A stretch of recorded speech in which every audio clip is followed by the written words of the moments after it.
There's a forest in the desert of Arizona that has been completely turned into stone. Now, I'm not no scientist, but at one point in time, this was a thriving forest. That's not what it looks like today. Now it's filled with rainbow-colored stone. How did we get here? Well, today we are traveling into the desert to visit a place called the Petrified Forest National Park. Well, anyway, as we're making our way out into the desert, we spent one of our nights on a logging road in the forest. We were staying off-grid for the night, and we got a knock on our door. Mind you, we're in the middle of the forest.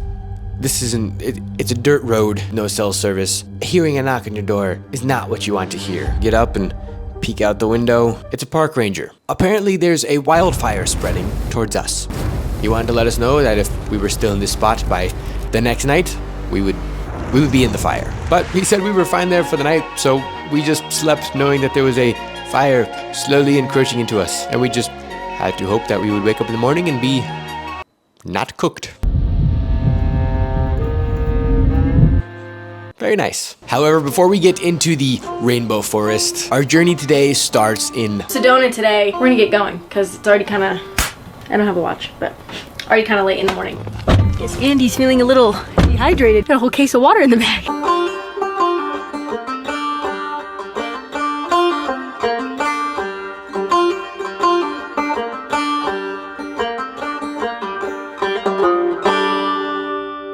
And while we are here, we're going to do a hike called the Devil's Bridge.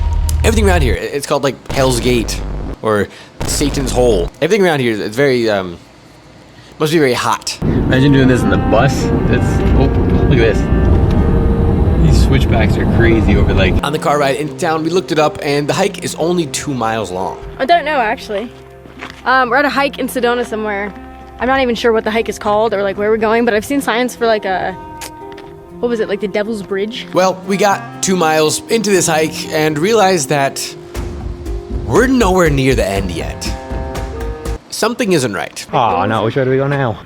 Well, didn't the sign have arrows on it? What? Looks like he's going back out to the road.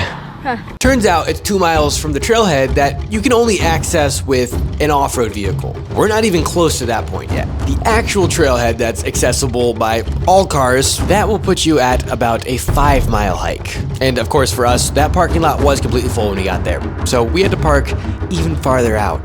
The trailhead parking lot into Devil's Bridge was completely filled up, not a spot available. So we just drove down the road a little bit farther. We found this little pull off. Now this is where the Mustang is not great because I'm not sure how we're gonna get back out of here, but we're here for now. Without even realizing, that puts us at about a 10-mile hike without the water that we left in the car. We thought it'd just be an easy 2-mile round trip. Got a little cactus needle. It's crazy. It did not feel this hot when we left this morning, but it's almost kind of suffocating.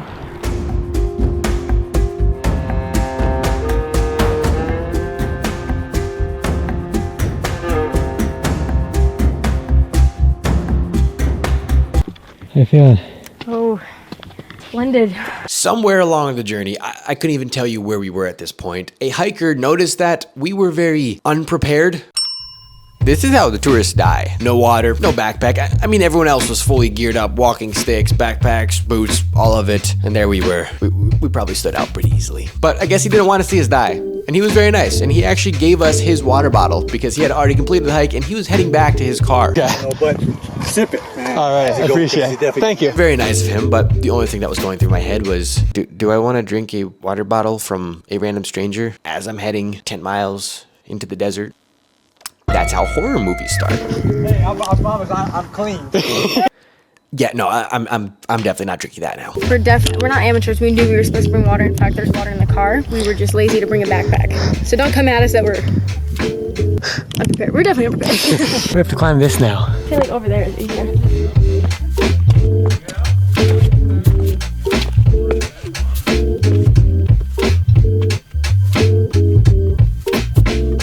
We finally did make it to the top of the Devil's Bridge after what felt like forever. We made it. Barely. And we probably look like dried, shriveled up raisins, looking for any moisture that we could find. Wow. I'm not going. Are you going out there? Oh yeah. Are you serious?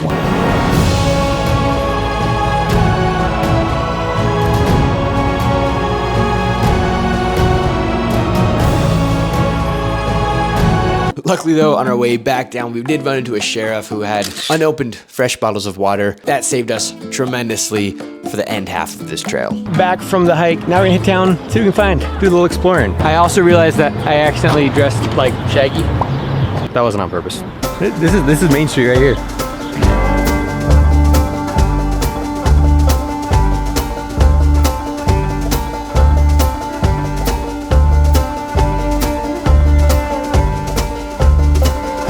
I feel like I've made a lot of alien friends on this Arizona trip.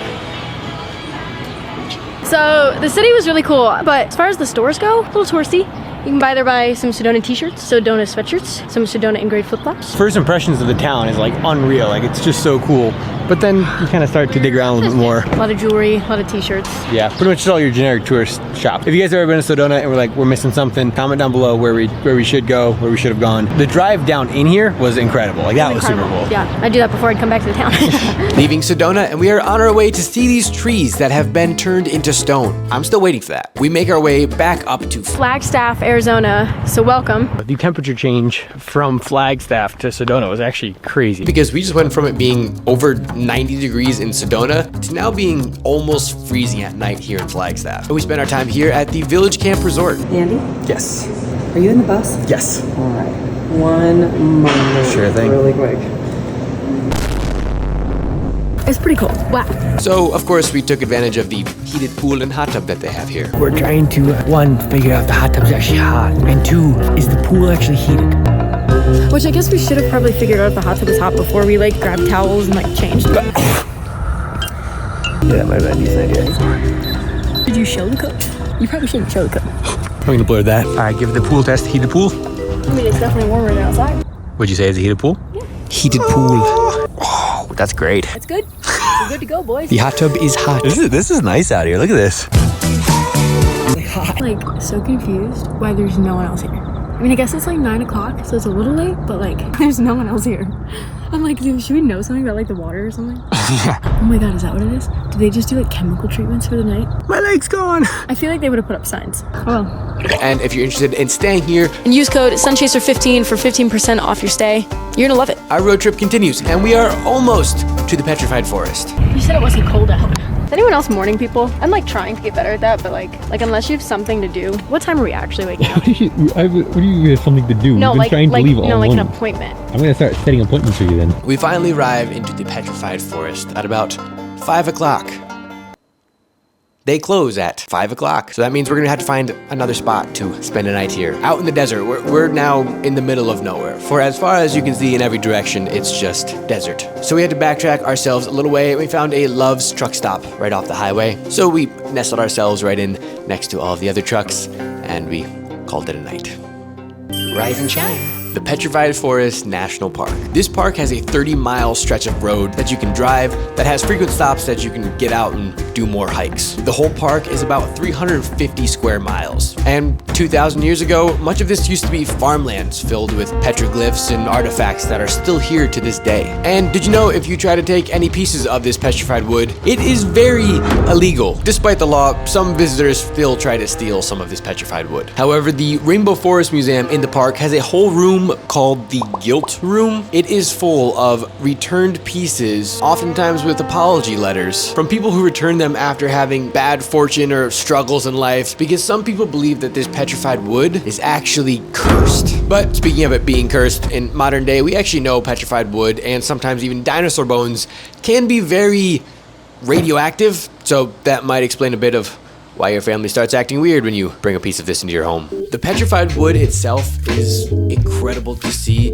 and some of the rarest pieces of this can sell for over hundreds of thousands of dollars. Again, I am not no scientist, but since this all used to be a forest at one time, over time fallen trees and plant material were buried under layers of sediment like volcanic ash, sand, mud. The buried wood was cut off from oxygen, which slows down the decaying process. All sorts of erosion and fossilization have turned the wood into stone. You'll have to just Google that process if you want a little bit better of a understanding on how that's done. ChatGPT that. Thanks. Overall, I would definitely recommend seeing this. I mean, with names like the Crystal Forest and Rainbow Rocks. But I would say that this is kind of one of those parks where the first petrified log you see It's pretty cool. And then you see a few hundred more, and it kind of clicks in like you're just staring at some dirt and rocks.